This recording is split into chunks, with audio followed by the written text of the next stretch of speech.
It's the Growler with PD&Jay. Here to analyze for you today.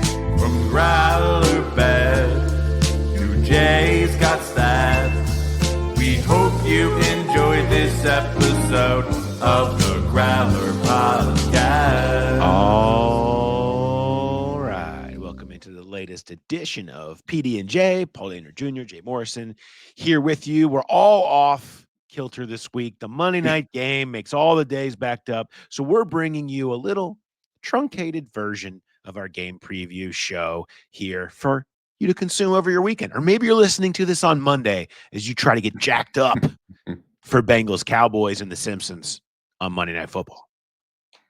Yeah, I don't know. I didn't realize that game was on Disney Plus, so I don't know if I'm gonna be able to watch it. I don't have Disney Plus. I'm the kind of the king at finding workarounds, so I hope to watch. I'm not going to watch it live, obviously, but I do want to see what that looks like. I've seen a little of the snippets. I think they did a good job drawing the characters, and I think it's going to be a fun thing. But that'll be a good Tuesday afternoon downtime to see how they handled that. Yeah, it should be cool. I mean, it's Disney.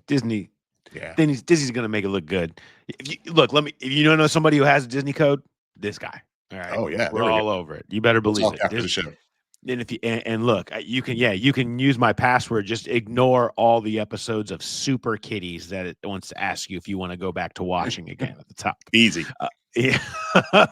Although it's truly a terrible show. I can't even think of a single nice thing to say about Super Kitties actually.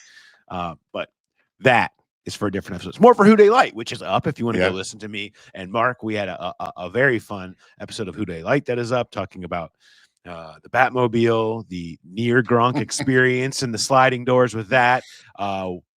Defense, Cliff's notes on sort of everything went on with the defense and what's going to happen in this offseason with that, and so much more. It was great stuff, big fun, loved it. And if you're listening to this and it's not yet time, he's playing at Go Bananas all weekend in Cincinnati, so go check Mark out at Go Bananas this weekend.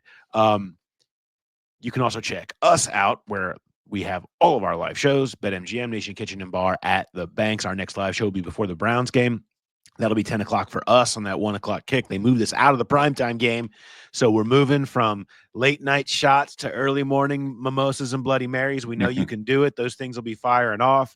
All the good food. They have a really nice breakfast menu there too, if you want to get some of that stuff while you're sitting there watching our show. More info to come on that. It will be a ton of fun. Of course, you can go down there for any big event and go to nationkitchenandbar.com and you can reserve a table for anything. Good drinks, good food. All the TVs, big fun. Go check them out, and we'll be down there for the Browns game. Looking forward to that. All right. We're going to just kind of dive into this game, and we're going to bring you all the segments and everything that you're used to seeing. And it's Bengals, it's Cowboys, it's Monday Night Football. News popping around right now, Jay, is injury stuff. And this is going to be the way it goes, I think, for the rest of this year. As these injuries pop up, you will see guys get shut down. Logan Wilson gets his knee cleaned out and his season will come to an end. It was a thing where he tried to come back after the bye week. They tried to give him the bye week, that extra time, come back on the other side of that, be able to play through it. And he wanted to, and it didn't take. It was just not, he couldn't do it. It was worse. And so he had the surgery, and which he was going to have after the season anyway. And so his season comes to an end. Yeah, and I mean, fantastic opportunity for Akeem Davis-Gaither, who is going to be a free agent, and just the playing time alone is a big opportunity. But you've got a chance to come in, and if this defense can somehow play better in the final 5 games, I think that's a guy that can make himself a lot of money. Do we see Zhang Meta? Do we get to the point where they start looking at some of these young guys we haven't seen much? I don't know. Undrafted guy out of Wisconsin, impressive in the preseason. It sucks for Logan, but as is the case a lot of times with these things, it's a good opportunity elsewhere. Yeah, he needs to take better advantage than he did against Pittsburgh. You could really see drop off, but from Logan to ADG in the run game in particular. I mean, the angles, the missed tackles, all of it, bad stuff on tape from that game. So he needs to get better if he wants to try to make advantage, but he will get plenty of opportunity. Does seem Mhm. like that's the case. Evan McPherson looks like his year is going to come to an end, probably a groin. They said that it kind of was sore that he was fighting through last game, and then you get him getting essentially shut down. He could still come back the last week of the season, but I don't know if that will happen or not. Cade York has been signed and is here to kick. Cool. That does for you. His girlfriend is a Dallas Cowboys cheerleader. Who knew? Who knew? What a coincidence. How fun is that? Cade York actually drafted a round higher than Evan McPherson, but not Mm. quite the skins on the wall at this point. No. We'll see how the Cade York experience goes. It has included a lot of misses in the past. Orlando Brown, doubtful is kind of the word for him to go out there and play. Mm. You saw him out there on one leg trying to do it. Not good. So Cody Ford will probably move back out to left tackle. Cordell Volson will move back into left guard and right back where they started. It looks like in protecting Joe for that game. Game outlook: Cowboys are 5-7. They've won 2 in a row.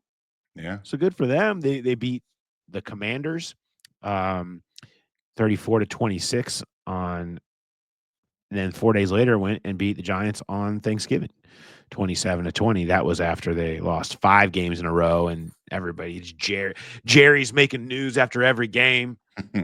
Comments of who's going to get fired, are they going to get rid of everybody, what's going to go on down there. So they're in a bit of a bad way, but maybe rebounding a little bit as they start to get some guys healthy.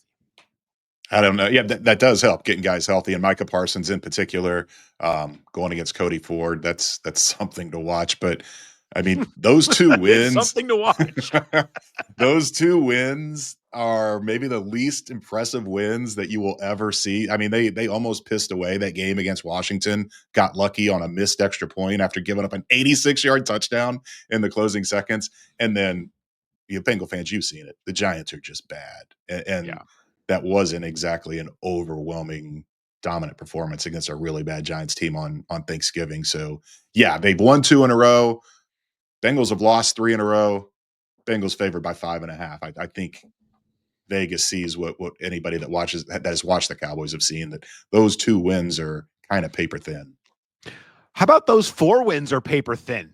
If we talk about the Bengals, if you want to talk about paper thin wins, Yeah, the true. Bengals have the most paper thin group of wins than anybody in the entire league. I mean, go beat somebody and then we can talk. So, but Bengals fans are like, we know. We get Okay.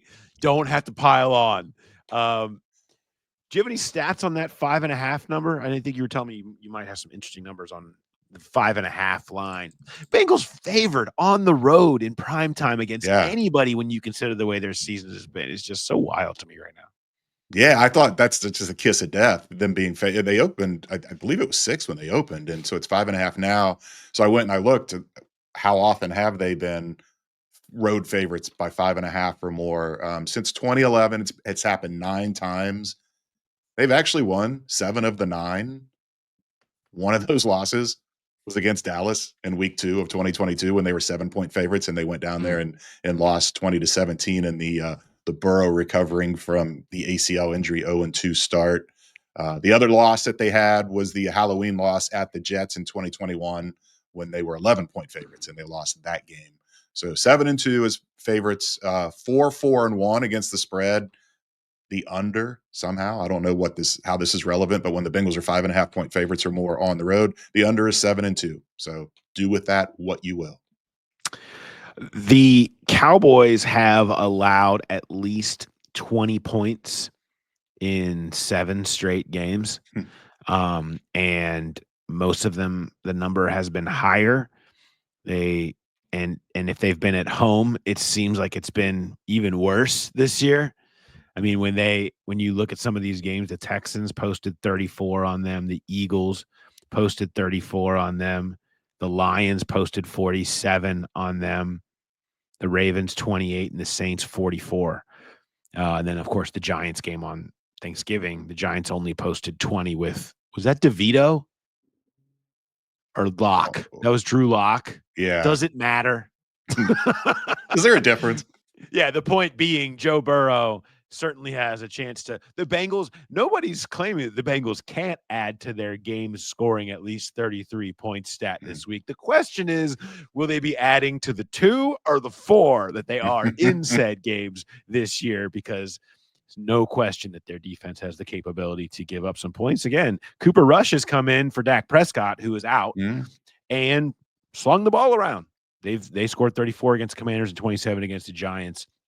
They've gotten a little bit of a boost from him. So it hasn't been a thing where he hasn't been able to throw it. I mean, so far this season, you look at Cooper Rush, he's got over 1,000 yards passing already, 5 touchdowns and 2 interceptions. Can't hate on that. How about this? The Bengals have given up 34 or more points in 3 straight games. The NFL record's 5. And that I could see the Cowboys extending that, and then maybe they set the record against Brian Callahan and the Titans next week. This is. I said the under 7-2 in this scenario. I would not touch the under in this game. I think this is going to be. We're going to get to predictions later, but I think this is going to be a high scoring, entertaining game.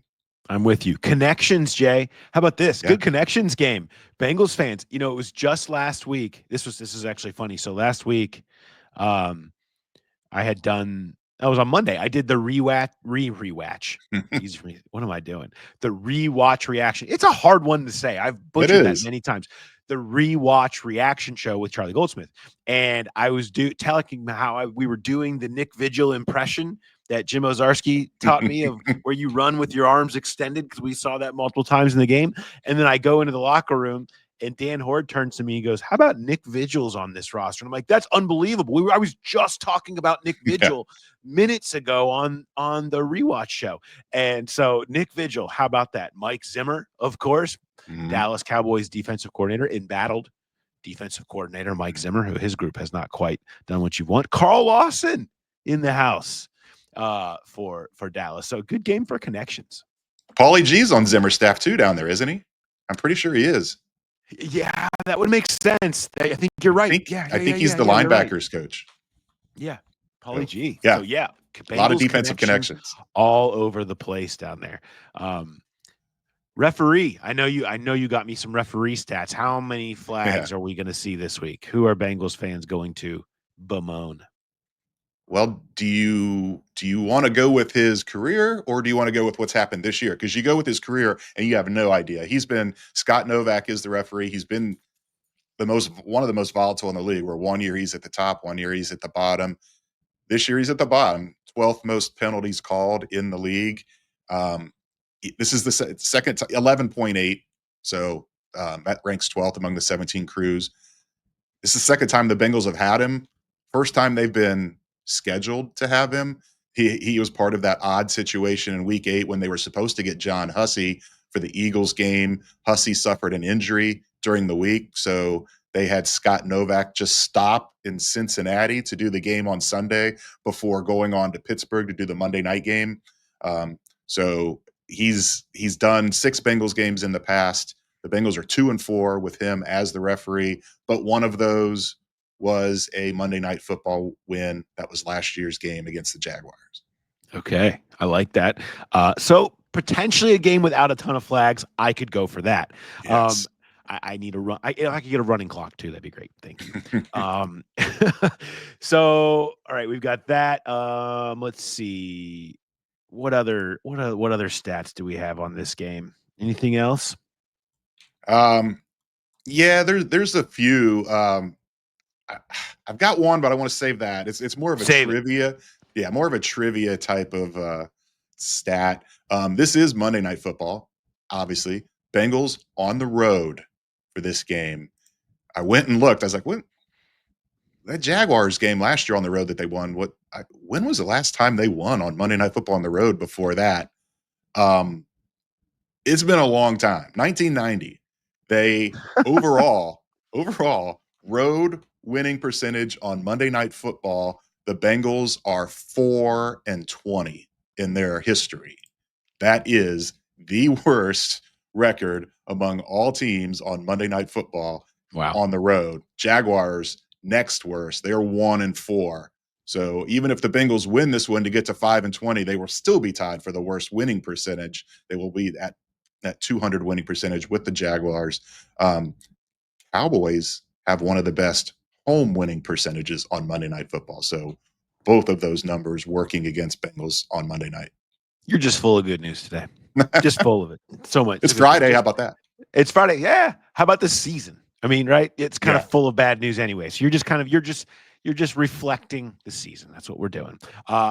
I want to talk to you guys before we move on, though, about our good friends at Future Fans. We love our good friends at Future Fans. Of course, you guys know by now how much I love this product. It is one that has worked for me. I use this with my kids. You get it, and you get basically a week and a half worth of anticipation of unboxing and reading books and chapters and stories. And then you have these fun games you get to play, whether it's the beanbag game that kind of helps teach downs or all the other stuff.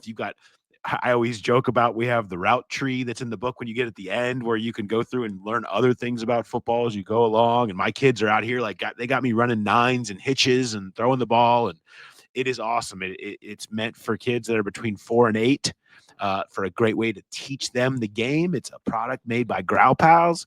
They're one of us. It started back in the 2021 Bengals championship season. They said, I want to connect with my kid watching football, but it's hard to teach. So they found out with a great way to get through so that they can understand the game, and you can kind of unlock a lifetime of memories with somebody. If you have a parent in your life that has a kid that age that you think they would want, that like football, they're a football fan, this is a great Christmas gift to give to somebody. $49.99, futurefans.com. Use the code Growler. You can get 10% off. Of course, if you're here in Cincinnati, you can just go locally. They have it at King Arthur's Court in Oakley, my hood, and you can come do that. It again, great product.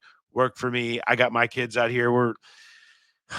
They're becoming Bengals fans a little bit. Did they win? They lost again, right? They lost again.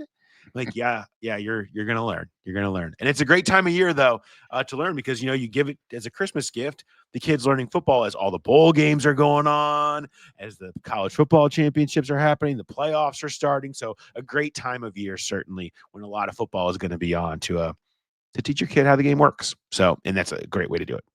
You know what you should do, because your girls do love it so much. It would be fun to wrap it and stick it under the tree with all of the gifts that Santa brings, and just see the reaction when they get something that they already have. And Yeah. be like, what the heck is this? I think that might actually be, Future Fans might be a good giveaway for our next live show. Maybe we do that. If we got any parents to come down, maybe we'll give that away. 'Tis the holiday season. Perfect. People that come to our show, we can have a good gift for you to give to someone in your life that has kids. All right. Growler bet this week, Jay. What do you think? What are we gonna do? So I think it's you mentioned it's Christmas, it's giving season. So let's make it kind of easy. We need But to. again, It's been a while since we had a winner. Yeah, I know. And so we need to get one, but again, we can only have one. I mean, we might have multiple winners with this one. So we need to come up with a tiebreaker, because we can only actually give away one bar bet or bar bill. So CeeDee Lamb, Jamar Chase tied. Well, they came into the week tied for the second most receptions in the league, 79. They're going to be going head to head. Amon-Ra St. Brown passed him last night. He's up to 81. I would expect them to flip right back in front as they pursue Brock Bowers for the NFL lead. He's got 84. So we're going to go CeeDee Lamb and Jamar Chase combined receptions. But then you have to include the tiebreaker, because I'm guessing we might have multiple winners with this. The tiebreaker is going to be combined receiving yards for those two. All right. Well, I mean, they're going to be feeding them. Yeah. CD 79 for 880 on the season. Jamar, of course, up over a grand already. Over 1,100, yeah. Yeah, 1,100. So I will combine receptions. I will say 14. I'll go 14. Ooh. And I'll go combined yards 191. I'm going to go higher. I'm going to bring back the palindromes. I'm going to go 22 receptions for 222 yards. Wow. I think this is a shoot. I think those guys are going to be the leading cause of it. Okay. Yeah. I mean, certainly there's plenty of opportunity. We've seen that before. Run, pass, or boot. What do we got for a run, pass, or boot? Yeah. So which will be greater, we're going to try to hit all the topical things here right now this week. Cooper Rush completion percentage, Bengals longest play from scrimmage, or Cade York total field goal yardage. Will they even trust Cade York to go out and kick field goals? Will they even need to, or will they just be scoring touchdown after touchdown? Yeah, you got to feel like there'll be some going for it. I think the Mm-hmm. time of the year, the way the offense is playing, Cade York, all play into a lot of going for it. So I will boot Cade York here. Yeah. I will run with Bengals longest play from scrimmage. Okay. I think we're going to get an explosive there, and so then I'll pass on Cooper Rush. Okay. Yeah, I booted Cade York too for all the reasons we just touched on. I'm gonna run with Cooper Rush completion percentage. He's only at 60.5 this year. That's not great. You don't have to play the Bengals every week. Bengals have struggled. I mean, look what last week what Russell Wilson did. I could see a similar thing where a lot of underneath stuff, even if you're hitting CeeDee Lamb on short passes underneath and out of the slot, break a tackle or two, and they could be long ones. I do think the Bengals will have a couple explosives in this one, but even to ask for a 60-yarder is a lot, and that's where Cooper Rush is at right now. I think he's going to be up closer to 70 in this game, so I'm going to run with Cooper Rush completion percentage, pass on longest Bengals play, and boot Cade York. All right, love it. Play that game with your friends at home. See who comes out. Correct. I mean, look, what do we got in the season? I don't know that I've been doing so good in those. I've had a couple right on, but I mean, over the course of this, I've done okay. I feel like I'm doing okay, and I'll take that at this point. You're the Bengals. I'm the Giants because I have been terrible. So you're not doing great, but you were better. Neither of us want to be that. All right. Do you have some trivia to drop on them? I do. I this one kind of stunned me, but again, it's small sample size. So since 2021, there are 4 quarterbacks in the NFL, minimum 10 starts, with a winning percentage of 700 or better. Can you name them? 4 quarterbacks since 21 with what was it? I'm sorry. With a winning percentage of 700 or better. Dak. Nope. Oh, I thought you were going to tie it in here. Like when the Reds do a scoreboard stumper, there's Oh, always yeah. a tie into the current game. I thought you were trying to pull Dak in here. Well, Mahomes, Josh Yep. Allen. Yep. Shoot. Off the top of my head here. Brock Purdy. No, he's just under 688. 688. So close. Yeah. I don't know. I probably should know that off the top of my head, but I'm having trouble pulling them. Jalen Hurts. Yeah, I knew and Cooper Rush. I did tie it in there. Wow. Cooper Rush, 7-3. I remember I said minimum 10 starts. Yeah. So yeah, he's there. If you go back to 1970, there's more, but Cooper Rush still has the 10th best winning percentage and since 1970 among quarterbacks with at least 10 starts. Cooper Rush and Fred Johnson, all they do is win. That's right. They're the key. Amazing. It's true though. Every time he's come in, you see Dallas doesn't really struggle. He's the perfect. No. He's the perfect backup quarterback. Everybody has confidence that they can go out there and win when he comes in, even if he's not as good as a starter. Perfect backup quarterback in Cooper Rush. We have reason to hate him though. We do? Yeah. I went back and looked. He was 3-0 against the Ohio Bobcats when he was at Central Michigan. Oh, he owned us.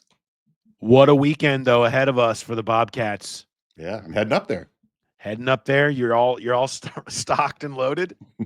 Just about, yeah. All right, we have the Friday night. Moeller plays in the state championship in Canton. Mm-hmm. Saturday, you have OU trying to win its first ever MAC title and take down the hated but respected Miami Redhawks. I don't know. Are they respected? I think you have to. Yeah, I respect. They are in the 513 area code. So yeah, that's true. Much respect. Be kind. Much respect to all of the love and honors that are around here. But we're Bobcats. What are we supposed to do? It's in our blood. So maybe they get the first one. So go Bobs this weekend. Roll Bobbies. Not expecting a big crowd, and here's why. No. We bought our tickets earlier in the week, and then they just this morning they delivered our actual seat assignments. We bought 11. We've got a big group going. We have 11 in a row in row 8, right near the 50-yard line. Plenty of good seats still Yes, available. It's at really Ford kind of Field. stupid. The MAC championship game should be played on a Tuesday, and Oh, in you're like right. Bowling Green or something. Like let's Yeah. lean in. Let's lean all the way in. Okay, in the snow, freezing cold on a Tuesday. Be you. Be you. I would not be buying tickets to that if it was outside. All right. Predictions for Monday Night Football, Jay. You lead it off. Yeah, so talked about it earlier. I think it's going to be very high scoring. The Cowboys have actually played better offensively and defensively since Cooper Rush came in, and a part of that is getting other guys back due to injuries. But I don't see this defense, especially now that injuries are mounting. I don't see them stopping the Cowboys. I don't see the Cowboys stopping the Bengals. I think this is going to be a back and forth, high scoring, entertaining game. I do think that the Bengals will have a chance to snap that streak of allowing 34 or more points in consecutive games. But ultimately, as is the case most of this season, they fail. They lose 34-31. Huh. Cooper Rush puts it on them. We both have the exact same Oh, score. I have 34-31. It just feels right. It just feels low 30s just feels right, doesn't it? yeah. And which team is inept tonight? Right? I mean, that's it. That's what it's going to end up coming down to. You have these two teams. The Cowboys are just the NFC Bengals. I mean, at one point, I thought the Eagles were the NFC Bengals. Turns out that was not the case this year. In the past, they've been very similar in the way that they had done things. But one team has gone one direction and the other one the other. Turns out the Bengals are more like the Cowboys. And so you get these two teams that are just kind of sadly inept in their own different ways. And how can they find a way to ruin it and torture their own fan bases? So I say 34-31. I'm just going to say at some point, one of these Joe Burrow MVP level performances should equal a win. And I know we've said this before, and it feels like over and over again, but I feel like at some point it has to equal a win. And I don't know that I'm saying Cade York's going to make it. I just heard all your stats. I believe in him. Yeah. But I'll just say Bengals 34, Cowboys 31. But yeah, you have to have a bad feeling about a Cade York shank ending up being the difference in this one. But I'll say the Bengals find a way to win. It just feels like it has to happen at some point for Joe Burrow and the kids. So Yeah. And the Bengals have given up double-digit points in the fourth quarter in 4 of the last 5 games. They bowed up and only gave up 7 against the Chargers, but they have not been good in the fourth quarter, and that's I don't know. Maybe it's a Cade York miss to send it to overtime, but more than likely it's probably a last-minute Cooper Rush touchdown drive to put them from behind and into the lead. All right, we'll wrap us up with some Arby's. Jay, what do you got? So I have Arby's about Arby's. Ooh. I was not down at the stadium yesterday. I had to take my mom to a doctor's appointment. I had to meet my mom at a doctor's appointment. So her friend brought her there and I met her. I got there early. And so the appointment was at 1:15. So I went to Arby's, got some food at the drive-thru, went and sat in the parking lot of the doctor's office and ate my Arby's and tuned in to listen to Zach's press conference at 1:00. And shortly after it started, because they broadcast it on 15:30, and so right in the middle of Boston and Tony's show. So right after it starts, Zach is a couple questions in, and then all of a sudden an ad just starts playing. And I was like, "Oh my God, you got to be freaking kidding me! What's going on? I just wanted to listen to this." Well, then Tony basically says the same exact thing on the air. He can't believe he's as incredulous as I am, is that they dropped an ad in on top of Zach's press conference. They got it straightened out. They got it cut off, and I was able to listen to a little bit more of Zach before I went in. But it was just like, geez, the one time I'm not there in person, I'm thinking, I'll listen to it on the radio, and here comes an ad over top of Zach. Bengals season in a nutshell. Yeah. It's like just run the ads. Just run the ads. That's all we got left. All right. Jay, great stuff. Appreciate it. We will be doing the walkout, of course, will be coming your way. You can wake up to that on Tuesday morning. I'll be in Dallas eating large piles of meat over the course of this weekend. Looking forward to that. And then we'll be back and we'll be finding a way to sneak that Charlie Goldsmith rewatch reaction show for you in on Tuesday, and we'll get all your content. The Bengals then head to Nashville to take on Brian Callahan and the Tennessee Titans. Look for more on that coming your way next week. So, all right, thanks everybody for listening. Enjoy your weekend, and we'll talk to you on the walkout. Have a good one.